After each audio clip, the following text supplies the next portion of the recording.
All right, folks, just a quick camper update here. As you can see, I got some walls framed up here in the garage.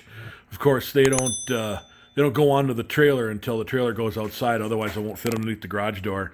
And I was gonna put the walls on this weekend, but we got rain coming for for Sunday and Monday. And I figured, why bother with all that moisture? Because I can't have wet plywood when I put my paint on. But I found a coating online that is supposed to be unlike any other of the typical coatings.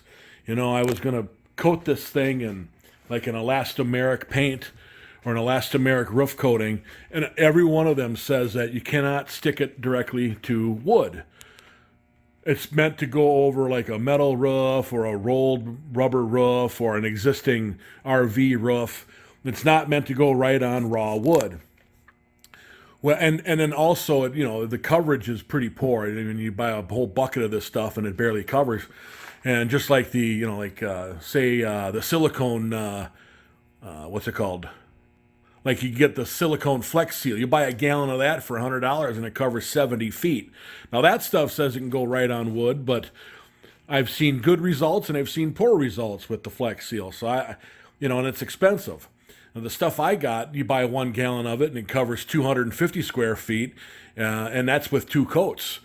So, and they all the reviews, everybody said it works real good. So we'll see how that works. But just a quick update here. As you can see, I've got all the lumber I need. I have all the exterior wall sheathing. I have all the exterior roof sheathing here. I've got all the lumber here except for interior lumber. So once I get this thing pushed outside and get the walls on, it's going to go pretty quick. I also have the paint coating that I bought. Some of it got delivered yesterday. Some of it will be here on Monday. I just wanted to give you guys an update.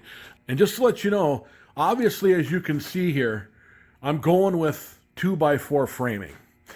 Now, some of you might say, oh, yeah, that's way overkill. And it is. For a camper, some people use 2x2, some people use 2x3, some people even make their walls out of plywood or even foam.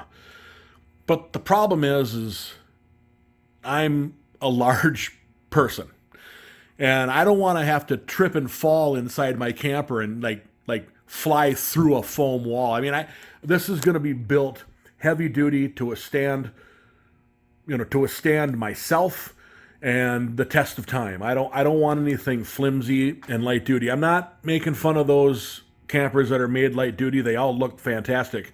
But for me personally, I don't want to step through a floor or fall through a wall it's got to be pretty heavy duty. And because of that, this thing's going to be a real heavy camper build. It's going to be boxy, but it's going to serve the purpose that I need. I was going to do a slanted front nose wall, but then I thought, nah, that's going to take away interior space, and I'm 6'4". I don't want to take away my interior space, so I figured on the nose of the trailer, I want to build like a triangular shaped airfoil on the front of the nose of this thing to help deflect the wind to increase, gas mileage and, make it easier to pull down the highway at speed. So we'll see what that comes out to be, but for right now, it's just going to be a 2x4 framed box, and that's the update for today. I'll include some pictures after this, so be sure to stick around and check out the pictures. All right, that's all I have for now. Please be sure to like, share, and subscribe for more. Thanks for watching.